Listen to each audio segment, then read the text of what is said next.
إن الحمد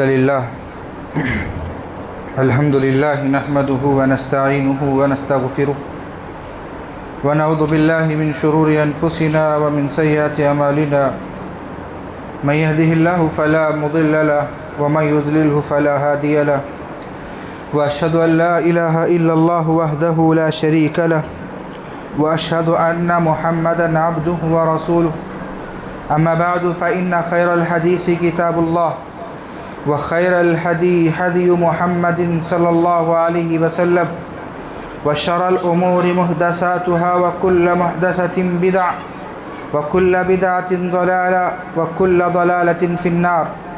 أعوذ بالله السميع العليم من الشيطان الرجيم. بسم الله الرحمن الرحيم. يا أيها الناس اتقوا ربكم الذي خلقكم من نفس واحدة وخلق منها زوجها وبث منهما رجالا كثيرا ونساء واتقوا الله الذي تساءلون به والأرحام إن الله كان عليكم رقيبا. يا أيها الذين آمنوا اتقوا الله وقولوا قولا سديدا يصلح لكم أعمالكم ويغفر لكم ذنوبكم ومن يطع الله ورسوله فقد فاز فوزا عظيما. وقال الله تبارك وتعالى في موضع آخر: إن عدة الشهور عند الله 12 شهرا في كتاب الله يوم خلق السماوات والأرض منها 4 حرم ذلك الدين القيم إلى آخر الآية. لب کلثوم کو ساتھ دینے والے میرے قطروں کو گہرائی عطا کر، ہے محرومی بصیرت دل کی آنکھیں عطا کر، ان کو بینائی عطا کر، تخیر کو بلندی کی سند دے، تفکر کو توانائی عطا کر، آمین رب العالمین. ہر قسم کی تعریف و توصیف، کبریائی و بڑائی، وحدانیت، عزت و جلال، شان و شوکت سب اس رب وحدہ لا شریک لہ الملک کی لائق و سزاوار ہے، جس کا کوئی ثانی نہیں. وہ ہر عیب سے پاک ہے، ہر عیب سے پاکی صفائی صرف اللہ رب العالمین کی ذات ہے، اور وہی ہر تعریف کا حقدار ہے، اور وہی اللہ ہے جو قرآن مجید کے اندر اپنی تعریف کو بیان فرماتے ہوئے کہا: الحمدللہ رب العالمین، سب تعریف اللہ ہی کے لیے ہیں. الرحمن الرحیم، اور رحم کرنے والوں کا رحم کرنے والا ہے. مالک یوم الدین، روز قیامت کا دن کا مالک ہے. مختصر سی تعریف کے بعد درود کا نزلانہ ہو تمام انبیاء علیہ الصلاۃ والسلام پر، خصوصاً بالخصوص میرا آپ کے آخری نبی احمد مجتبیٰ محمد الرسول اللہ صلی اللہ علیہ وسلم پر، جنہوں نے ہم تک ایک ایسا پختہ دین پہنچایا جو رات کے اندھیرے میں بھی دن کی طرح واضح اور روشن ہے. اللہم صلی علی محمد وعلی آل محمد کما صلیت علی ابراہیم وعلی آل ابراہیم انک حمید مجید. اللہم بارک علی محمد وعلی آل محمد کما بارکت علی ابراہیم وعلی آل ابراہیم انک حمید مجید. معزز حاضرین جمعہ، جیسا کہ میں اور آپ جمعہ کی مناسبت سے یہاں پر جمع ہوئے ہیں، رب تعالیٰ سے دعا ہے ہمارے یہاں پر جمع ہونے کو قبول فرمائے. جس طریقے سے یہاں مل بیٹھے ہیں، کل روز قیامت کے دن اللہ رب العالمین جنت الفردوس میں مل بیٹھنے کی توفیق و سعادت نصیب فرمائے، آمین رب العالمین. اسی جمعہ کی مناسبت سے، جیسا کہ گزشتہ جمعہ محاسبہ نفس اور اسلامی نیا سال اس موضوع پر ہم نے گفتگو کی تھی، اسی کا دوسرا حصہ کربلا کے واقعات کے ساتھ اور ہم اپنے نفس کا محاسبہ کیسا کریں، انشاءاللہ اس پر کچھ خطاب آپ لوگوں کے سامنے کیا جائے گا. سب سے پہلے محاسبے کی بات اگر ہم کریں کہ انسان دنیا کے اندر بڑی غفلت کی زندگی بسر کرتا ہے، انسان گناہوں میں زیادتی کرتا ہے، نیکیوں کو کم کرنے لگتا ہے. اس کے باوجود بھی انسان کے اندر وہ تڑپ نہیں ہوتی جس طریقے سے صحابہ اکرام رضی اللہ عنہ اجمعین کے اندر ہوا کرتی تھی. وہ تو وہ صحابہ تھے جو صحابہ اکرام رضی اللہ عنہ اجمعین نیکی کا کام کرتے، اس کے باوجود بھی وہ یہ سوچ میں لگے رہتے کہ ہم نے جو کام کیا یہ کام قبول ہونے والا ہے یا نہیں. آج ہم ایسی غفلت کی زندگی برت رہے ہیں کہ ہم چھوٹا سا بھی کام کرتے ہیں اور ہم سمجھنے لگتے ہیں کہ ہمارا عمل قبول ہونے والا ہے، لیکن عمل قبول ہونے کے درمیان میں کئی ایسی رکاوٹیں آتی ہیں. کبھی ریاکاری آ جاتی ہے، کبھی عبادتوں کے اندر غفلت، کبھی عبادتوں کے اندر غلو، کبھی عبادتوں کے اندر کوتاہی آ کر ہمارے اعمال کو برباد کر دیتے ہیں. اس کے باوجود بھی میں اور آپ غفلت کی زندگی برتتے ہیں اور ہم نے کبھی محاسبہ کرنے کی کوشش نہیں کی. محاسبہ اس کو کہتے ہیں جس طریقے سے صحابہ اکرام رضی اللہ عنہم اجمعین بستر پر جایا کرتے، جانے کے بعد بستر پر پورے دن کا محاسبہ کرتے. جس طریقے سے ایک تاجر، ایک بزنس کرنے والا چھوٹا سا کاروبار کرنے والا انسان بھی کچھ مال اپنا سرمایہ لگاتا ہے کمانے کے لیے، اس کے باوجود رات میں آ کر وہ دیکھتا ہے کہ میں نے آج اتنا مال لگایا، اس کے اندر مجھے اتنا نقصان ہوا، مجھے اتنا فائدہ ہوا۔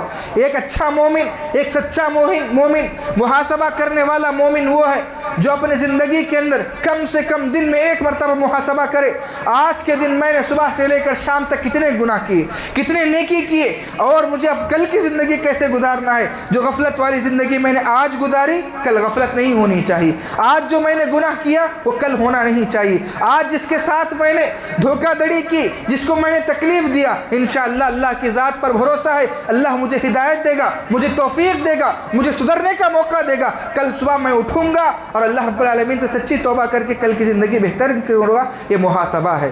آج ہمارے درمیان یہ محاسبہ بالکل ختم ہوتے جا رہا ہے، چاہے دن کا محاسبہ ہو، چاہے ہفتے کا ہو، چاہے مہینے کا ہو، چاہے ایک سال کا ہو، ہم محاسبہ کبھی نہیں کرتے۔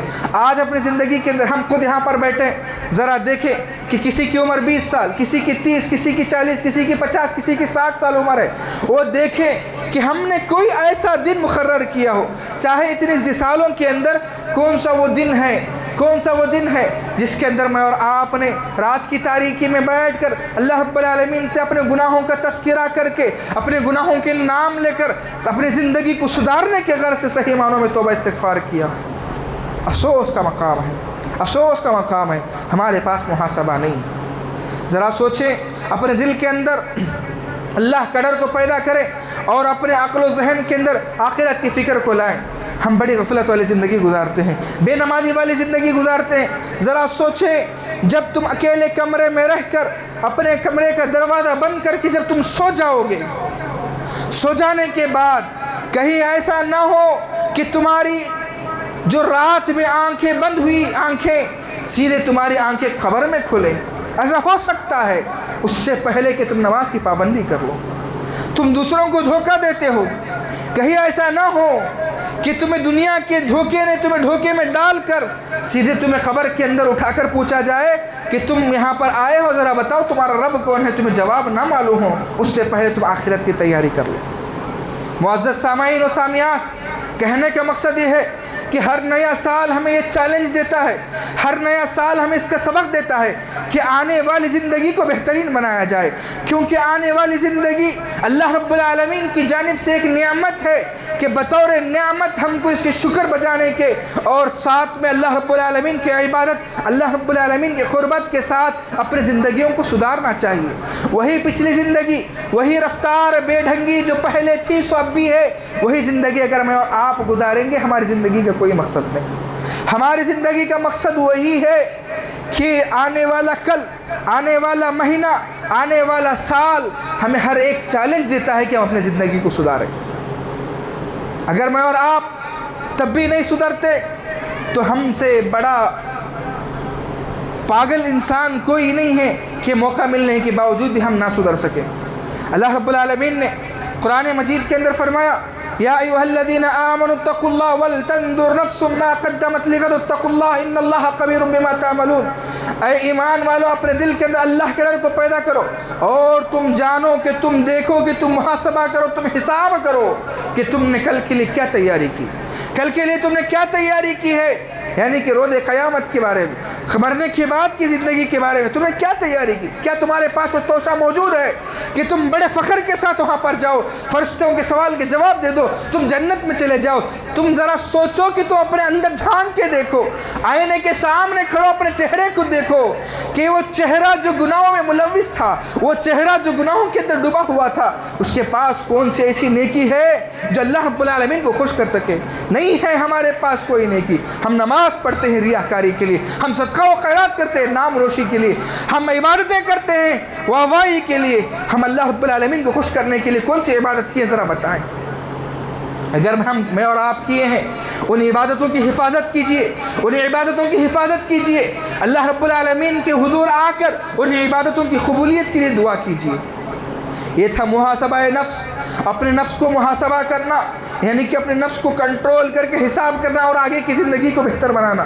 نوجوان ہیں، کتنے ایسے نوجوان ہیں گناہ کے کام کے ارتکاب کرتے ہیں، گناہ کے کام کو اپناتے ہیں، لیکن کئی بسا اوقات ایسا ہوتا ہے کہنے والا کہہ دیتا ہے چلے جاتا ہے لیکن ان کی زندگی کے اندر سدھار نہیں آتا. وہ انسان کا دل بڑا سخت دل ہے، وہ ایمان کی باتیں سنے، اللہ اور اس کے رسول کی باتیں سنے لیکن اس کے دل پر اثر نہ کرے تو اس کا ایمان کمزور ہے. طاقتور ایمان والا جس کا ایمان مضبوط ہو وہ اللہ رب العالمین کے ڈر سے اگر ایک ہی بات کہی جائے وہ اپنے دل کے اندر اتارتا ہے، اس پر عمل کرنے کی کوشش کرتا ہے. اللہ رب العالمین سے دعا ہے اللہ رب العالمین مجھے اور آپ کو اپنے نفسوں کا محاسبہ کرنے کی توفیق عطا فرمائے، آئندہ آنے والی زندگی کو بہترین بنانے کی توفیق عطا فرمائے، آنے والی زندگی کے اندر گناہوں سے بچنے کی توفیق عطا فرمائے، نیک کاموں کے اندر بڑھ چڑھ کر حصہ لینے کی توفیق نصیب فرمائے. معزز سامعین، جس طریقے سے میں اور آپ جس ماہ سے گزر رہے ہیں یہ ماہ محرم الحرام کا مہینہ ہے. ہم جانتے ہیں اللہ رب العالمین نے قرآن مجید کے اندر فرمایا ان عدت الشہور عند اللہ 12 شہرا فی کتاب اللہ ان خلق السماوات والارض. یہ جو مہینے ہیں 12 مہینے یہ کسی انسان کے بنائے ہوئے نہیں ہیں. اللہ رب العالمین نے لوح محفوظ کے اندر ان مہینوں کو محفوظ کر کے رکھا ہے اور اللہ کے یہاں ان مہینوں کی تعداد 12 ہے. اللہ رب العالمین نے فرمایا 12 شہرا فی کتاب اللہ، اللہ کی کتاب کے اندر یہ مہینے 12 ہیں اور اللہ رب العالمین نے ان میں سے 4 حرمت والے مہینے رکھے ہیں. اور اس کے بعد اللہ رب العالمین نے محرم الحرام کی بڑی فضیلت بیان کی ہے. ہم انشاءاللہ آگے واقعات کے ذریعے محرم کی فضیلت کو پہلے جانتے ہیں. اللہ رب العالمین نے فرمایا افضل الصیام بعد رمضان شہر اللہ المحرم. اللہ کے نبی جناب محمد رسول اللہ صلی اللہ علیہ وسلم فرماتے ہیں کہ رمضان کے روزوں کے بعد سب سے زیادہ فضیلت والے اگر کوئی روزے ہیں تو محرم الحرام کے روزے ہیں جو آج ہم نے رکھا ہے. یہ روزوں کی فضیلت کیوں ہے؟ یہ روزہ رکھتے کیوں ہیں؟ اس کا مقصد کیا ہے؟ اللہ کے نبی جناب محمد رسول اللہ صلی اللہ علیہ وسلم یہودیوں کے پاس جانے کے بعد دیکھتے ہیں کہ یہودی روزہ رکھے ہوئے. اللہ کے نبی پوچھتے ہیں تم روزہ کیوں رکھے ہو؟ تو یہودیوں نے کہا آج ہمیں موسیٰ علیہ السلام کو فرعون کی نجات ملی ہے، فرعون سے نجات ملی ہے، اس وجہ سے ہم روزہ رکھے ہیں. فرعون کو نجات کس طریقے سے ملی؟ اللہ اکبر. جو ایک ایمان جس کا اللہ پر توکل ہو وہ اللہ رب العالمین اس کی مدد کیسے کرتا ہے. موسیٰ علیہ السلام کی زندگی سے اس ماہ سے ہمیں یہ سبق ملتا ہے. ایمان موسیٰ علیہ السلام جیسا ہونا چاہیے، توکل اللہ پر بھروسہ موسیٰ علیہ السلام جیسا ہونا چاہیے. جب فرعون کی لشکر موسیٰ علیہ السلام کو قتل کرنے کے لیے، ان کو مارنے کے لیے، ان کو نشت و نابود کرنے کے لیے پورے لشکر کے ساتھ فرعون آ رہا تھا، موسیٰ علیہ السلام ایسے جگہ پر جا پہنچتے ہیں جہاں پر راستہ بالکل بند ہے، پانی موجود ہے، سمندر موجود ہے.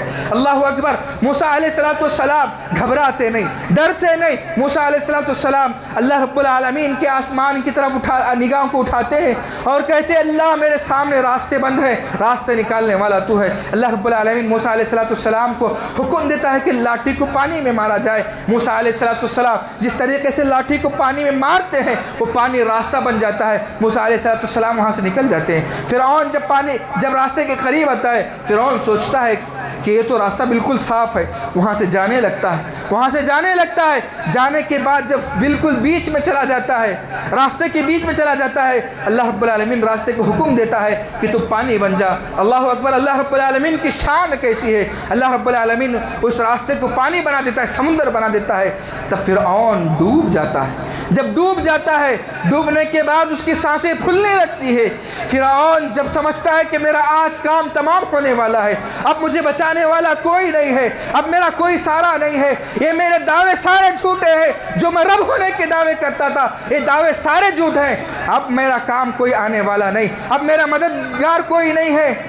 فرعون جب مرنے والا تھا تب کہتا ہے کہ میں موسیٰ اور اس کے رب پر ایمان لاتا ہوں. اللہ اکبر. فرعون جب پانی میں ڈوبتے ہوئے کلمہ پڑھ رہا تھا، جبرائیل امین اللہ کے نبی جناب محمد رسول اللہ صلی اللہ علیہ وسلم سے ایک بار بات چیت کرتے ہوئے کہتے ہیں اے اللہ کے نبی جب فرعون مرنے والا تھا میں سمندر کے اندر غوطہ لگاتا اور سمندر کی مٹی کو لیتا اور فرعون کے منہ میں گھسیڑتا، اس وجہ سے کہ مجھے ایسا ڈر لگنے لگا کہیں ایسا نہ ہو کہ فرعون جس تڑپ سے کلمہ پڑھنے کی کوشش کر رہا تھا مجھے اس بات کا خدشہ ہونے لگا کہیں ایسا نہ ہو کہ فرعون جو تڑپ کر جو کلمہ پڑھنے کی کوشش کر رہا ہے اللہ رب العالمین اس فرعون کو بھی کلمہ پڑھنے کی توفیق دے دے. میں اس وجہ سے مٹی کو لے کر فرعون کے منہ میں گھسیڑ رہا تھا.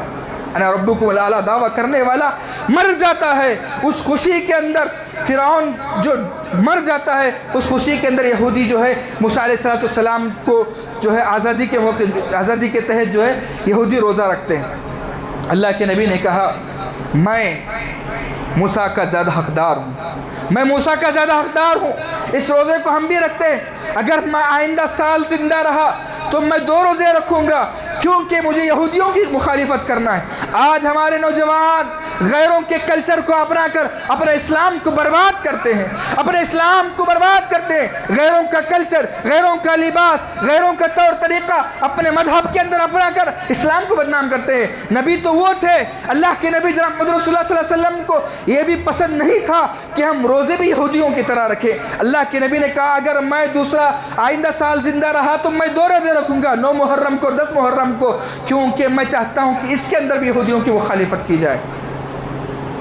تو معلوم ہوا کہ روزہ ہم اس لیے رکھتے ہیں، تو اس کی بڑی فضیلت بیان کی گئی۔ اور اس روزے کا مطلب اللہ کے نبی نے فرمایا کہ یہ روزہ رکھنے کے بعد اللہ رب العالمین سے اللہ کے نبی نے کہا میں امید کرتا ہوں کہ میرے جو روزہ رکھے گا اس کے پچھلے 1 سال کے اور آئندہ ہونے والے 1 سال کے گناہوں کو معاف کر دیا جائے گا۔ ڈسکاؤنٹ آفر، آج ہم کسی دکان میں جاتے ہیں، اچھا سا ڈسکاؤنٹ دکھتا ہے تو ہم زیادہ شاپنگ کرتے ہیں۔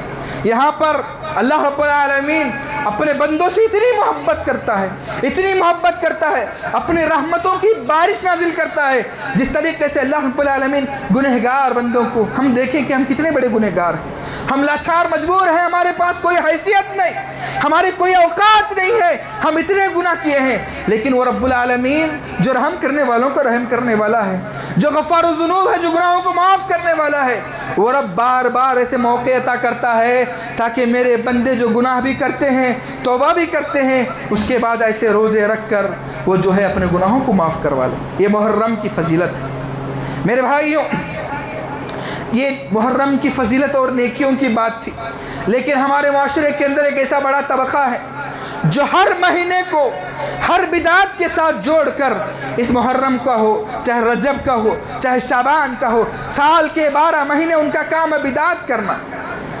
اس کا رشتہ کس سے جڑا ہوا ہے؟ اس کا رشتہ کس سے جڑا ہوا ہے؟ جو محرم کے اندر جو بدعات و خرافات ہم دیکھنے کو ملتے ہیں، بدعات و خرافات جو ہم دیکھنے کو ملتے ہیں، اس کا قصہ کس سے جڑا ہوا ہے؟ بس من گھڑت کہانیاں، نہ قصہ کتاب سے ان کا واسطہ، نہ سنت سے ان کا واسطہ۔ میں یہاں پر منبر رسول پر کھڑ کر اعلان کرتا ہوں، آؤ وہ طریقہ جو بتاؤ جو تم لوگ کرتے ہو، کتاب کے اندر بتاؤ، اللہ کے نبی کی کتاب موجود ہے، اللہ رب العالمین کا کلام موجود ہے۔ کیا تم جو پنج نامہ لے کر گھومتے ہو، جس کو پنج نامے کا مطلب فاطمہ رضی اللہ عنہ، علی رضی اللہ عنہ، اللہ کے نبی محمد صلی اللہ علیہ وسلم اور حسن حسین رضی اللہ عنہ، ان لوگوں کی محبت کے بارے میں یہ لوگ جو ہے ان کے کچھ من گھڑت کہانیاں بنا کر ان کے قاتل فلاں فلاں صحابہ اکرام رضی اللہ اجمعین کو گالیاں دیتے ہیں۔ جیسا کہ میں نے گزشتہ جمعہ کہا، اللہ کے نبی نے کہا لا تسبوا اصحابی، اے لوگو تم میرے صحابہ کو گالی نہ دو، جو گالی دے گا اس پر اللہ کی لعنت، فرشتوں کی لعنت، لوگوں کی لعنت، اللہ کے نبی کی لعنت ہے۔ تو لہذا آج ہم خلاصہ کریں گے کہ کربلا کے اندر ہوا کیا تھا، اور آج جو لوگوں کے اندر ذہن بنا ہوا ہے حضرت معاویہ رضی اللہ عنہ کے بارے میں، یزید رحمہ اللہ کے بارے میں، آج ہم خلاصہ مختصر بتا کر جو ہے آج کے جمعہ کو ختم کرنے کی کوشش کریں گے۔ سب سے پہلے میں ایک بات بتانا چاہتا ہوں ان لوگوں سے جو محرم کے اندر تعزیے بٹھاتے ہیں، ماتم بناتے ہیں، جاؤ تمہارے باپ کے انتقال کے موقع پر جو ہے ماتم بناؤ۔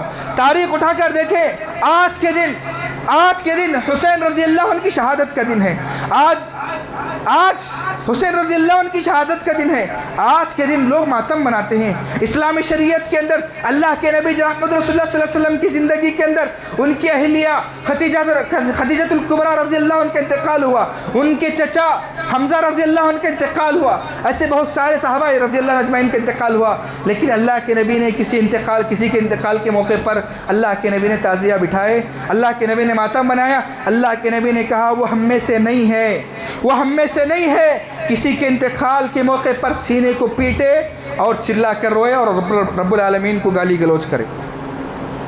یہ کربلا کا واقعہ پیش کیسے آیا؟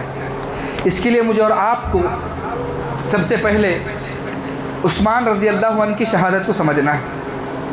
عثمان رضی اللہ عنہ کی شہادت ہوئی۔ عثمان رضی اللہ عنہ کی شہادت میں مختصراً اپنے زبان میں اپنے انداز میں بتانے کی کوشش کروں گا تاکہ آپ لوگوں کو سمجھ میں آ سکے۔ عثمان رضی اللہ عنہ کی شہادت ہوئی، ہونے کے بعد خلیفہ علی المرتضیٰ رضی اللہ عنہ کو بنایا گیا۔ بنانے کے بعد سارے لوگوں نے آ کر علی رضی اللہ عنہ کے ہاتھ پر بیعت کی کہ ہم آپ کو خلیفہ مانتے ہیں، لیکن معاویہ رضی اللہ عنہ بیعت کرنے سے انکار کرتے ہیں کہ میں بیعت نہیں کروں گا۔ تو علی رضی اللہ عنہ پوچھتے ہیں کہ تم بیعت کیوں نہیں کرو گے؟ تو معاویہ رضی اللہ عنہ کہتے ہیں کہ سب سے پہلے عثمان رضی اللہ عنہ کے قاتلوں کو پکڑا جائے، ان کو قتل کیا جائے، اس کے بعد میں آپ کے اوپر بیعت کروں گا۔ علی رضی اللہ عنہ نے کہا کہ پہلے بیعت کر لو، اس کے بعد جو ہے ان کا دیکھا جائے گا، لیکن حضرت معاویہ رضی اللہ عنہ بیعت نہیں کرتے۔ ایسے ہی گزرتا گیا۔ گزرنے کے بعد علی رضی اللہ عنہ کا قتل ہو جاتا ہے۔ عبد الرحمن بن ملجم جو کوفہ کا رہنے والا تھا وہ علی رضی اللہ عنہ کو قتل کر دیتا ہے۔ قتل کرنے کے بعد علی رضی اللہ عنہ کے بعد حسن رضی اللہ عنہ خلیفہ بنتے ہیں۔ حسن رضی اللہ عنہ خلیفہ بننے کے بعد تب بھی معاویہ رضی اللہ عنہ حضرت حسن رضی اللہ عنہ کو بھی کہتے ہیں کہ میں تم پر بیعت نہیں کروں گا، میں تمہیں اپنا خلیفہ نہیں مانوں گا۔ وہ کہتے ہیں کہ نہیں، پہلے تم بیعت کرو، ہم عثمان رضی اللہ عنہ کے قاتل کا بدلہ لیں گے، لیکن معاویہ رضی اللہ عنہ بیعت کرنے کے لیے تیار نہیں ہوتے۔ اس کے بعد کچھ دنوں کے بعد خود حسن رضی اللہ عنہ جو ہے حضرت معاویہ رضی اللہ عنہ کو مسجد میں بلاتے ہیں۔ مسجد میں بلانے کے بعد کہتے ہیں کہ میں جو خلیفہ تھا اس سے میں استعفیٰ دیتا ہوں، میں تمہیں خلیفہ بناتا ہوں۔ کس کو؟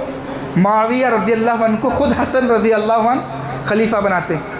یہ میں اپنے طرف سے نہیں لکھا ہوں، یہ سنی کتابوں کا حوالہ اور شیعہ کتابوں کے حوالے کے ساتھ جو تاریخ کربلا ہے وہاں سے لکھی ہوئی کتاب ہے۔ خود حسن رضی اللہ عنہ نے حضرت معاویہ رضی اللہ عنہ کو جو ہے خلیفہ بناتے ہیں۔ وہ لوگوں کو افسوس کرنا چاہیے جو پیٹ پالنے کے لیے، جو علماء ہیں جو پیٹ پالنے کے لیے کچھ بھی بولتے ہیں، وہ لوگ کہتے ہیں کہ جو ہے معاویہ رضی اللہ عنہ حسن رضی اللہ عنہ کے ساتھ جنگ کر کے جو ہے خلافت لیے ہیں۔ مسجد کے اندر بیٹھ کر حسن رضی اللہ عنہ نے معاویہ رضی اللہ عنہ کو بلایا۔ بلانے کے بعد خود انہوں نے کہا کہ تم اگر حسن رضی اللہ عنہ کو جو ہے خلافت سمجھ میں نہیں آ رہی تھی تو انہوں نے اپنی ذمہ داری کا احساس کرتے ہوئے کہ میں اس کی ذمہ داری مجھ سے سنبھالی نہیں جا سکتی، آگے جا کر مشکل ہو سکتی ہے، اس وجہ سے معاویہ رضی اللہ عنہ کو خلافت دے دی۔ خلافت دینے کے بعد معاویہ رضی اللہ عنہ کے بعد جو ہے معاویہ رضی اللہ عنہ نے اپنے بیٹے یزید کو خلیفہ بنایا۔ جب یزید کو خلیفہ بنایا تو کچھ صحابہ کو یزید کا خلیفہ بننا پسند نہیں تھا، کیونکہ معاویہ رضی اللہ عنہ نے اپنے بیٹے کو خلیفہ بنایا، ابو بکر صدیق رضی اللہ عنہ نے اپنے بیٹے کو خلیفہ نہیں بنایا، یعنی کہ بیٹے کا رواج نہیں چلنا ہے، اس وجہ سے کچھ صحابہ کو پسند نہیں تھا، جیسا کہ حسین رضی اللہ عنہ کو، عبداللہ بن عمر رضی اللہ عنہ کو یزید کا خلیفہ بننا پسند نہیں تھا۔ لیکن کسی صحابی نے یہ نہیں کہا کہ یزید جو ہے ظالم تھا، یزید جو ہے آج نعوذ باللہ شیعہ لوگ کہتے ہیں کہ یزید زانی تھے اور بہت سارے گناہوں کا جو ہے اجازت دیے تھے فلاں فلاں، ایسا کچھ بھی نہیں، شریعت کے اندر ایسا کچھ بھی اس کا واسطہ نہیں۔ یزید رحمہ اللہ جو ہے جب خلیفہ بنتے ہیں ان لوگوں کو جو ہے پسند نہیں تھا، تو حسین رضی اللہ عنہ وہاں پر حسن رضی اللہ عنہ کی شہادت ہو جاتی۔ اس کے بعد جو ہے حسین رضی اللہ عنہ جو ہے مدینہ سے مکہ کے سفر کے لیے نکل جاتے ہیں۔ حسین رضی اللہ عنہ یزید کو خلیفہ نہیں مانتے، جس طریقے سے معاویہ رضی اللہ عنہ نے علی رضی اللہ عنہ اور حسن رضی اللہ عنہ کی خلافت کو نہیں مانا تھا، اس طریقے سے حسین رضی اللہ عنہ یزید کی خلافت کو نہیں مانتے۔ تو کیا کرتے ہیں کہ مدینے سے مکے کو سفر کر دیتے۔ کرنے کے بعد خوفی جنہوں نے حضرت علی کا قتل کیا، جنہوں نے حضرت حسن کا قتل کیا، خوفی لوگ کیا کرتے ہیں کہ دیکھتے ہیں کہ حسین رضی اللہ عنہ اب یزید کو خلیفہ ماننے والے نہیں ہیں، اب حسین رضی اللہ عنہ کو بھڑکانے لگے، کئی خط لکھ کر بھیجنے لگے، یہاں پر بدعت و خرافات بڑھنے لگے ہیں، آپ ہمارے پاس آئے، خفیوں کی طرف آ جائیں، ہم آپ کو اپنا خلیفہ مانیں گے۔ عبداللہ بن عمر رضی اللہ عنہ، عبداللہ بن عمر نے کہا، مشورہ دیا کہ حسین تم ایسا کرو کہ تم خوفیوں کے پاس مت جاؤ. یہ خوفی وہ ہے نہ تمہارے باپ کے ساتھ انہوں نے وفا کی ہے، نہ بڑے بھائی کے ساتھ وفا کی ہے. ان سے کیا امید کرتے ہو کہ تم سے وفا کریں گے؟ لیکن حسین رضی اللہ عنہ بہت زیادہ خط ان کے پاس آتے ہیں تو وہ جو ہے بہل جاتے ہیں. بھائی سامنے سے کوئی آفر کر رہا ہے کہ خلیفہ مانیں گے، ان کو بھڑکاتے ہیں کیسے، وہ یزید آپ کو خلیفہ نہیں مانتا، آپ یزید کو نہیں مانتے، ان کو چھوڑو، آپ ہمارے پاس آؤ، ہم آپ کو خلیفہ مانیں گے. اور اس کے بعد جب حسین رضی اللہ عنہ ٹھان لیتے ہیں کہ مجھے جانا ہے خفا کے پاس، خفا والوں کے پاس جانا ہی ہے، تو خفا والوں کے پاس جانا ہی ہے، تو عبداللہ بن عمر رضی اللہ عنہ ان کو جانے سے پہلے کہتے ہیں اے حسین اگر تم خفا والوں کے پاس جانا چاہتے ہو تو میں تمہیں اس طریقے سے وداع کرتا ہوں، الوداع کرتا ہوں کہ جس طریقے سے ایک شہید ہونے والے کو وداع کیا جاتا ہے. اللہ کے نبی جناب محمد رسول اللہ صلی اللہ علیہ وسلم کے موقع پر جب اللہ کے نبی جب زندہ تھے، جب حسن حسین رضی اللہ عنہ چھوٹے تھے، تو جبرائیل امین گھر کے اندر دروازے کے پاس کھڑ کر مٹی، ایسی مٹی ہاتھ میں پکڑے ہوئے تھے جو مٹی خون میں لربس تھی. اللہ کے نبی نے جبرائیل امین سے پوچھا کہ تمہارے ہاتھ میں کیا ہے؟ تو جبرائیل امین نے کہا تھا جو تقدیر میں لکھی ہوئی چیز کو اللہ کے نبی کے سامنے وہی جبرائیل امین نے بتایا تھا کہ یہ مٹی حضرت حسین رضی اللہ عنہ کی شہادت کی گواہی ہے کہ حسین رضی اللہ عنہ شہید ہونے والے ہیں. تو عبداللہ بن عمر رضی اللہ عنہ کی پیشن گوئی تھی کہ انہوں نے حضرت حسین کو ایسے روانہ کیا کہ تم شہید ہونے والے ہو. تو اس سے پہلے کہ جب عبداللہ بن عمر رضی اللہ عنہ نے ان کو سمجھایا کہ وہاں پر مت جاؤ، وہ لوگ بڑے خطرناک ہیں، وہ لوگ وفادار نہیں ہیں، وہ بڑے ظالم ہیں، وہ لوگ جنہیں اللہ کے نے آپ کے ابو کو قتل کیا، علی رضی اللہ عنہ کو، آپ کے بڑے بھائی حسن کو قتل کیا، وہ تم سے وفا نہیں کریں گے، سمجھایا. لیکن جوانی کا جوش سمجھنے کے لیے تیار نہیں تھے، سمجھنے کے لیے تیار نہیں تھے. کیا کیا حسین رضی اللہ عنہ نے؟ مسلم بن انی افیل کو جو ہے اپنے چچا زاد بھائی کو حضرت حسین نے بھیجا، کوفہ جاؤ، وہاں کی حالات کو دیکھ کر آؤ. جب مسلم وہاں جاتے ہیں، مسلم بن افیل جب وہاں جاتے ہیں، مسلم بن افیل کو پہلے یہ لوگ خلیفہ مانتے تھے. حسین رضی اللہ عنہ جن کو پہلے حالات دیکھنے کے لیے اپنے چچا زاد بھائی کو بھیجے، اپنا دوست، اپنا یار اور اپنا چچا زاد بھائی، پہلے ان کو بھیجا جاؤ وہاں کے حالات دیکھ کر آؤ. جن کو بھیجا یہ پہلے ان کو خلیفہ مانتے تھے، لیکن جب گئے، جانے کے بعد خفا والوں نے عبیداللہ بن زیاد نے ان کو قتل کر دیا. یہ وہاں جانے کے بعد ان کو قتل کرنے کی پلاننگ کی جا رہی تھی. یہ جو ہے گھر گھر جا کر لوگوں کے سامنے بھیک مانگ رہے تھے، کوئی آئے مجھے جو ہے اپنے گھر کے اندر رکھ لے، لیکن گھر میں رکھنے کے لیے کوئی تیار نہیں. رات کا سما تھا، ایک بڑھیا نے جو ہے اپنے گھر میں رکھنے کی اجازت دی. اس کے باوجود اس کا بڑھیا کا بیٹا دیکھا کہ مسلم بن افیل یہاں پر موجود ہے، تو وہ جب فجر کی نماز کے لیے نکلتے ہیں، فجر کی نماز سے پہلے نماز ادا کرنے کے لیے نکلتے ہیں، تو خود مسلم بن افیل دیکھتے ہیں کہ اگر میں یہاں لوگوں کو دکھا ویسے بھی مارا جانا ہے. کھڑے ہو کر سینہ سامنے کر کے کہتے ہیں عبیداللہ بن زیاد آؤ میں یہاں پر کھڑا ہوں. تو ان کو قتل کیا جاتا ہے، قتل کیا جاتا ہے. حسین رضی اللہ عنہ ان کا جوش اتنا تھا کہ خفا والوں کے پاس جانے کے لیے کہ وہ رات سفر کرنے کے لیے نکل گئے. کتنے 70 پر ایک لوگوں کے ساتھ. عبیداللہ بن زیاد کو خبر ہوئی کہ مسلم بن افیل کو یہاں پر بھیجا ہے. اس سے پہلے وہاں پر حسین رضی اللہ عنہ سفر کے لیے نکلے ہیں. تو عبیداللہ بن زیاد اپنے لوگوں کو حکم دیتا ہے کہ جاؤ حسین رضی اللہ عنہ کو جو ہے مکے کے باہر ہی رکا دو، خفا کے باہر ہی رکا دو، ان کو اندر آنے مت دو. جب وہاں پر رکتے ہیں، پہلے 1000 کا لشکر عبیداللہ بن زیاد بھیجتا ہے، اس کے بعد 4000 کا لشکر بھیجتا ہے. بھیجنے کے بعد شمر بن جوشن، یہ حسین رضی اللہ عنہ کا قاتل ہے، یہ جو ہے حسین رضی اللہ عنہ کے ساتھ جنگ کرنے کے لیے کھڑا ہے. حسین رضی اللہ عنہ کہتے ہیں کہ میں جنگ کرنے کے لیے نہیں آیا، مجھے دعوت دی گئی تھی کہ کوفہ آؤ تمہیں خلیفہ بنائیں گے.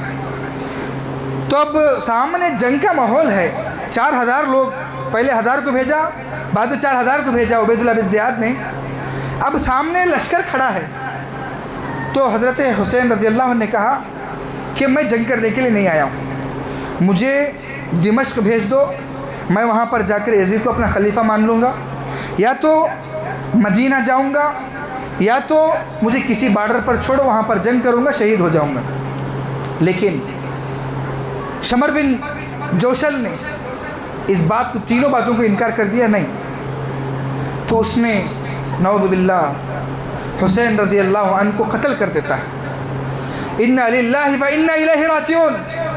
یہ وہ تھا ایسا موقع کہ امام ابن قرطبی اپنے کتاب میں لکھتے ہیں کہ بکا من سما، کہ اس موقع پر حضرت حسین رضی اللہ عنہ کی شہادت کے موقع پر آسمان لال ہو گیا، آسمان رونے لگا۔ اللہ رب العالمین نے قرآن مجید کے اندر سورۃ توبہ کے اندر کہا کہ آسمان روتا ہے۔ تو امام قرطبی نے لکھا کہ اس موقع پر آسمان رونے لگا، کیونکہ وہ اللہ کے نبی کے نواسے تھے، اللہ کے نبی ان سے اتنی محبت کرتے تھے۔ ایک مرتبہ اللہ کے نبی نے دیکھا کہ فاطمہ رضی اللہ عنہ کے گھر کے اندر رونے کی آواز آ رہی ہے۔ اللہ کے نبی نے اپنے خدموں کو زور کیا، جا کر دیکھا کہ حسن اور حسین رضی اللہ عنہ رو رہے ہیں۔ اللہ کے نبی نے دونوں اپنے ہاتھوں پر اٹھایا، کہا کہ حسین اور حسین جب روتے ہیں کہ میرے دل کے اندر بڑی تکلیف ہوتی ہے۔ اللہ اکبر۔ ایسے ہی اللہ کے نبی خطبہ دے رہے ہیں، اللہ کے نبی ممبر رسول پر کھڑ کر خطبہ دے رہے ہیں۔ اللہ کے نبی نے دیکھا کہ حسن اور حسین رضی اللہ عنہ بات چیت کرتے ہوئے کچھ دونوں کے اندر جو ہے وہاں پر رو رہے ہیں۔ حسن، اللہ کے نبی کو چیز برداشت نہیں ہوئی، اللہ کے نبی ممبر سے دوران خطبہ اتر جاتے ہیں اور دونوں کو اٹھا کر اپنے ممبر پر بٹھا لیتے ہیں۔ اتنی محبت کرنے والے اس موقع پر جو ہے شمل بن جوشل حسین رضی اللہ عنہ کو قتل کرتا ہے اور ان کے سر مبارک کو اپنے ہاتھ میں پکڑ کر عبید اللہ بن زیاد کے پاس لے جاتا ہے، عبید اللہ بن زیاد کے پاس لے جاتا ہے، اور وہ ظالم عبید اللہ بن زیاد جو ہے اس سر کے ساتھ بے حرمتی کرنے لگتا ہے۔ تو معلوم ہوا کہ یہ واقعہ جو بتایا گیا ہے، یہ واقعے کے اندر ہمیں 3 باتیں معلوم ہوتی ہیں۔ ایک، یزید صحابی نہیں تھے، یزید ایک بادشاہ تھے جو امیر معاویہ رضی اللہ عنہ کے بیٹے تھے، اور حسین رضی اللہ عنہ کے قاتل معاویہ رضی اللہ عنہ نہیں تھے، اور نہ ہی تیسری بات، علی رضی اللہ عنہ اور معاویہ رضی اللہ عنہ کے اندر کوئی جنگ نہیں ہوئی، اور نہ ہی حسین رضی اللہ عنہ اور یزید کے درمیان کوئی جنگ ہوئی۔ یزید کو جب معلوم ہوا کہ عبید اللہ بن زیاد نے حضرت حسین رضی اللہ عنہ کو قتل کیا، تو یزید نے بد دعا دی، لعن اللہ عبید اللہ بن زیاد، اللہ کی لعنت ہو اس پر جس نے حسین رضی اللہ عنہ کا قتل کیا۔ تو معلوم ہوا کہ واقعات من گھڑت نہ بنائیں، اپنے طرف سے کچھ بھی بول کر صحابہ اکرام رضی اللہ اجمعین کو ٹارگیٹ نہ کریں۔ آؤ ہم اہل الحدیث اس بات کا اعلان کرتے ہیں، ہمارے پاس آؤ، تم جو چیزیں بیان کرتے ہو ہم اس کو کتاب و سنت سے بتا کر صحیح ثابت کر کے دکھائیں۔ جو تم علی رضی اللہ عنہ سے محبت کا دعویٰ کرتے ہو، تمہارا محبت کا دعویٰ جھوٹا ہے، ہم اہل الحدیث ہیں، صحیح معنوں میں علی المرتضیٰ رضی اللہ عنہ سے محبت کرنے والے، تمہارا دعویٰ جھوٹا ہے، حضرت حسن اور حسین رضی اللہ عنہ سے محبت کا دعویٰ۔ آؤ ہم اہل الحدیث حسن اور حسین رضی اللہ عنہ سے سچی محبت کا دعویٰ کرتے ہیں، تم اہل بیت سے سچی محبت کا دعویٰ کرتے ہو، تمہارا دعویٰ جھوٹا ہے، ہم اہل الحدیث اس بات کا دعویٰ کرتے ہیں کہ ہم اہل البیت سے بھی صحیح سچی محبت کرتے ہیں۔ تم صحابہ سے محبت کا دعویٰ کرتے ہو، تمہارا دعویٰ جھوٹا ہے، ہم صحیح محبت کا دعویٰ کرتے ہیں، اہل الحدیث ہیں۔ کیوں؟ ہم لوگ کسی پیر، کسی مرید، کسی عالم، کوئی بزرگ کے دین پر ہم عمل کرنے والے نہیں، ہم ہر چیز کے اندر ہمارا اہل الحدیث کا چھوٹا سا بچہ جو عقل و شعور رکھنے والا، اگر اہل الحدیث کا عالم بھی کوئی کتاب و سنت کے خلاف بولتا ہے، وہ بھی طاقت رکھتا ہے کہ اس کو پوچھا جائے، اس کی دلیل دو۔ آج کیسے ایسے پیٹ پالنے والے علماء ہیں جو اپنے آنکھوں سے دیکھتے ہیں کہ پنجوں کو اٹھا کر گلیوں میں گھوما جاتا ہے، خود اپنے آنکھوں سے دیکھتے ہیں وہ علماء کی غیرت کہاں جاتی ہے، ان لوگوں کا علم کہاں ہے، وہ صرف پیٹ پالنے کے لیے ممبر و محراب کو سنبھالتے ہیں۔ وہ لوگوں کو چاہیے جو اپنے گلی محلوں کے اندر جہاں کے امام ہیں وہاں کی گلیوں کے اندر دیکھیں تعزیے بٹھائے جاتے ہیں، یہ کوسی شریعت کے اندر تعزیے بٹھانا ثابت ہے؟ ذرا بتاؤ کیا حسین رضی اللہ عنہ کی شہادت پر ماتم بنانا ثابت ہے کتاب و سنت سے؟ یہ لوگ کچھ بھی نہیں جانتے، یہ لوگ کچھ بھی نہیں جانتے، بس پیٹ پالنے کے لیے مساجد کی تنخواہ کھا کر یہ لوگ بدعات کو نیکی بتا کر لوگوں کے اندر، دلوں کے اندر جگہ بنا لیتے ہیں اور اپنا ٹھکانہ جہنم کے اندر بتاتے ہیں۔ یہ وہ لوگ ہیں جو بدعات کو مزین کر کے لوگوں کی آسانی کے لیے، لوگوں کو اچھا لگنے کے لیے، لوگوں کے اندر جو ہے جوش دلانے کے لیے، لوگوں کا پیٹ کھلانے کے لیے، لوگوں کو اچھی اچھی دعوتیں کھلانے کے لیے یہ لوگ بدعات و خرافات کو مزین کر کے لوگوں کے سامنے بیان کرتے ہیں۔ اللہ سے ڈرنا چاہیے ایسے پیٹ پالنے والے علماء کو جو بدعات کو ظاہر کرتے ہیں، کتاب و سنت کو چھپاتے ہیں۔ اللہ رب العالمین کل قیامت کے دن پوچھے گا، اس کا جواب دینا ہے۔ آج دیکھیں، آپ اپنے شہر کے اندر دیکھیں، بڑے بڑے باتیں کرتے ہیں بڑے بڑے علماء، ان کے علماء جو کتاب و سنت کی باتیں کرتے ہیں، کتاب و سنت ان کے مساجد کے سامنے سے پنجوں کو لے کے جایا جاتا ہے، ان کے سامنے سے جلوس نکالا جاتا ہے، ان کے علماء وہاں سے گزرتے ہیں۔ کیا ان کی مجال ہو ان کے علماء کی جائیں ان کو کہیں کہ قرآن و حدیث میں نہیں ہے؟ کیوں؟ ان کے پاس وہ طاقت و قوت نہیں ہے۔ ہمارے علماء اہل الحدیث، ان کی بڑی قربانی آ رہی ہے دین اسلام کو پہنچانے میں۔ یہ وہ علماء ہے جب کسی کے اندر چاہے اپنے باپ کے اندر بدعات و خرافات دیکھتے ہیں، ڈنکے کی چوٹ پر کہتے ہیں جو تم کام کر رہے ہو غلط ہے۔ بس یہ لوگوں کا کام ہے کہ مساجد کی تنخواہ لینا، اپنے پیٹوں کو پالنا، بدعات و خرافات کے اندر شامل ہونا اور ان چیزوں کے اندر لوگوں کو ایسے ہی چھوڑ دینا، خود بھی جہنم میں جانا اور دوسروں کو بھی جہنم میں ڈھکیلنا ان کا کام ہے۔ آؤ، اگر چاہتے ہو کہ صحیح دین کیا ہے، آؤ منہج سلف کے پاس، آؤ اہل الحدیث کے علماء کے پاس۔ تمہیں سچا دین جو نبی کریم جناب محمد رسول اللہ صلی اللہ علیہ وسلم دے کر گئے تھے، وہی پیور دین آپ کو دیں گے۔ اس کے اندر نہ کسی بزرگ کی ملاوٹ، نہ کسی بابا کی، نہ کسی فقیر کی، نہ کسی ولی کی، نہ کسی امام کی ملاوٹ۔ ہم وہ دین آپ کو دیں گے جو نبی کریم صلی اللہ علیہ وسلم چھوڑ کر گئے تھے۔ ہم وہ دین دیں گے جو اللہ کے نبی نے حجۃ الوداع کے موقع پر کہا تھا، اليوم اکملت لکم دینکم واتممت علیکم نعمتی ورضیت لکم الاسلام دینا۔ اللہ کے نبی نے کہا تھا، آج میں نے دین کو مکمل کر دیا۔ دین کو مکمل کرنے کے بعد دین کے اندر جو بھی چیزیں آئیں گی جس کو ثواب کی نیت سے کیا جائے گا، وہ بدعات ہے۔ آج ہم دیکھیں ہر موقع پر، ہر دن، جمعہ کے موقع پر، پیر کے موقع پر، منگل کے موقع پر، محرم، صفر، ربیع الاول، ربیع الاخر، رجب، شعبان، جتنے بھی مہینے ہیں، ہر مہینے کے اندر کوئی نہ کوئی بدعت شامل ہے۔ ان کے علماء کہاں گئے؟ کیا ان کے پاس کتاب و سنت کا علم نہیں آیا؟ کیا ان کے پاس اللہ کے نبی کا دین نہیں پہنچا؟ لوگ تو، عوام تو ان پڑھ ہے۔ علماء کا کام ہے صحیح راستہ دکھانا، علماء کا کام ہے حق بات کو بیان کرنا۔ علماء کیسے تھے؟ اپنی جانوں کو قربان کرتے، لیکن حق بات کرنے سے نہیں ڈرتے، اپنے جانوں کے سرمایہ پیش کر دیتے، لیکن کبھی بدعات و خرافات سے کمپرومائز نہیں۔ اپنے جان چلی جاتی لیکن کبھی شرک والوں سے ہاتھ نہیں ملاتے۔ آج خود شرک کا دعویٰ دیتے ہو۔ جاؤ تم اپنے عالم علماء سے پوچھو جو محرم کے تعزیے بٹھاتے ہو، جو جا کر محرم کے جو پنج ناموں کو پھولوں کے ساتھ سجانے کے بعد اس کو جا کر چوما جاتا ہے، چھوٹے بچوں کو اس کے نیچے سے گزارا جاتا ہے۔ اللہ اکبر۔ ایسی روایت جو کل رات میں 9 محرم کی رات میں آگ پر چلا جاتا ہے شراب پی کر، یہ اللہ کے ولی نہیں ہو سکتے۔ ان لوگوں کے راکھ کو لے کر گلے پر لگایا جاتا ہے، چھوٹے بچوں کو چٹوایا جاتا ہے۔ جاؤ تمہارے امام کو بولو، تمہارا امام کیوں نہیں چاٹتا ہے وہ راکھ؟ تمہارا امام کیوں اس پنجوں پر نہیں جاتا؟ تمہارا امام کیوں اس پنجوں کی تعظیم نہیں کرتا؟ تمہارا امام کیوں اس پنجوں کو اپنے ہاتھ میں نہیں پکڑتا؟ کیوں؟ کیا عوام کو صرف جہنم میں ڈالنا ہے؟ حق بات ہے تو بولو۔ دین بڑوں کے لیے الگ نہیں، چھوٹوں کے لیے الگ نہیں، امیروں کے لیے الگ نہیں، غریبوں کے لیے الگ نہیں، علماء کے لیے الگ نہیں، غیر عالم کے لیے الگ نہیں۔ دین اسلام ہر ایک کے لیے یکساں ہے۔ دین اسلام ہر ایک کے لیے ایک ہی ہے، چھوٹا ہو، بڑا ہو، غریب ہو، امیر ہو، عالم ہو، جاہل ہو، دین اسلام سب کے لیے ایک ہی ہے۔ دین اسلام ایک ہی ہے۔ اللہ کے ہاں کوئی بڑا، کوئی یہ نہیں ہے۔ اللہ کے ہاں وہی مقبول ہے جس کے پاس صحیح معنوں میں تقوی ہو۔ جاؤ، تمہارا حق بنتا ہے۔ کس گمراہی پہ جا رہے ہو نوجوانوں؟ کس گمراہی پہ جا رہے ہو؟ جاؤ، تمہارا حق ہے۔ جا کے سوال پوچھو ان لوگوں سے کہ تم جو کر رہے کتاب و سنت سے بتاؤ۔ ہمیں بزرگوں کی کتاب نہیں چاہیے، ہمیں دین والوں کی کتاب نہیں چاہیے، اولیاءوں کی کتاب نہیں چاہیے، فلاں کی کتاب نہیں چاہیے۔ ہمیں بس ایک کتاب چاہیے جو اللہ رب العالمین نے نازل کی۔ ہمیں بس وہ طریقہ چاہیے، نہ بزرگوں کا نہ کسی کا، بس ہمیں اس کا طریقہ دکھاؤ جس کے بارے میں کہا تھا اللہ رب العالمین نے لقد کان لکم فیہم رسول اللہ اسوۃ حسنہ کہ اس کی کتاب اس کے طریقے سے دکھاؤ۔ اگر ان کے پاس دلیل ہے تو ہم دعویٰ کرتے ہیں کہ ہم بے محرم کے پنجے بٹھائیں گے اگر وہ کتاب و سنت سے اس کا ثبوت دیتے۔ نہیں ملے گا۔ کیوں؟ یہ پیروں کے پیچھے بزرگوں کے پیچھے پڑھ کر اپنی زندگی کو اور آخرت کو برباد کرتے ہیں۔ وقت ہو گیا، اللہ رب العالمین سے دعا ہے اللہ رب العالمین کئی باتوں پر عمل کی توفیق نصیب فرمائے۔ اللہ رب العالمین دین کے اندر بدعت و خرافات سے میرے آپ کی حفاظت فرمائے۔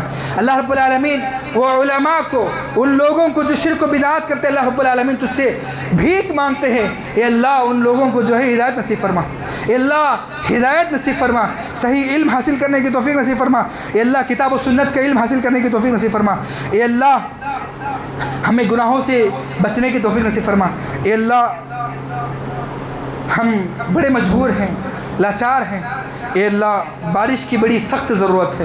اللہم اغثنا اللہم اغثنا اللہم اغثنا اللہم اغثنا، اے اللہ ہمیں بارش عطا فرما، اے اللہ اپنے رحمت کو نازل فرما، اے اللہ بے جان بے زبان جانور اس بارش کی وجہ سے پریشان ہیں، اے اللہ کسان پریشان ہیں، اے اللہ ہر کوئی پریشان حال ہے، اے اللہ تو اپنے رحمت سے بارش نازل فرما، اے اللہ ہم تجھ سے بھیک مانگتے ہیں، اے اللہ ہمارے گناہ بڑے ہیں، اللہم اسقنا غیثا مغیثا مریم مریا، اے اللہ ہماری جو ہے کھیتیاں مر چکی ہیں، اے اللہ ان کو تر و تازہ فرما، اے اللہ کھانے کے لیے رزق مہنگا ہوتے جا رہا ہے، اے اللہ تو اپنے رحمت سے بارش کو نازل فرما، اے اللہ ہم گنہگار بندے ہیں، اللہم اسق عبادک و بہائمتک وانشر رحمتک واحی بلدک المیت، اے اللہ ہمارے کھیتوں کو سیراب کر دے، اے اللہ ہم گنہگار بندے ہیں، اے اللہ تو جانتا ہے کہ ہماری نیکیاں ایسی نہیں ہیں کہ تیرے عذر ہم اپنے نیکیوں کا واسطہ دے کے ہم تیرے سے دعا کر سکے، اے اللہ تو ہماری ان لڑکھڑی زبانوں کی دعاؤں کو سن کے اپنے رحمت کو نازل فرما، اے اللہ ہم جانتے ہیں یہ گناہوں کا نتیجہ ہے، ہماری گناہ کرنے کا نتیجہ ہے، ہم جانتے ہیں ہماری نمازوں چھوڑنے کا نتیجہ ہے، اے اللہ ہم جانتے ہیں کہ ہم تجارتوں کے اندر دھوکہ دینے کا نتیجہ ہے، اے اللہ ہم جانتے ہیں تیرے ساتھ بے وفائی کرنے کا نتیجہ ہے، اے اللہ آج کے بعد سے سچی توبہ کرتے ہیں، اے مالک ہمارے گناہوں کو معاف فرما، اپنے رحمتوں کو نازل فرما، اے اللہ اپنے بارش کو نازل فرما، اے اللہ ایسی رحمت نازل فرما جس کے اندر خیر ہو، اے اللہ بلا والی بارش سے میرے آپ کی حفاظت فرما، اے اللہ اس دنیا کے اندر سب سے بڑی دولت توحید کی دولت، اللہ رب العالمین مجھے اور آپ کو توحید کی دولت سے مالامال فرمائے، اس دنیا کے اندر سب سے بڑی بیماری، سب سے بری بیماری، سب سے گندی بیماری شرک کی بیماری، اللہ رب العالمین مجھے اور آپ کو شرک کی بیماری سے حفاظت فرمائے، وما توفیقی الا باللہ وما علینا البلاغ۔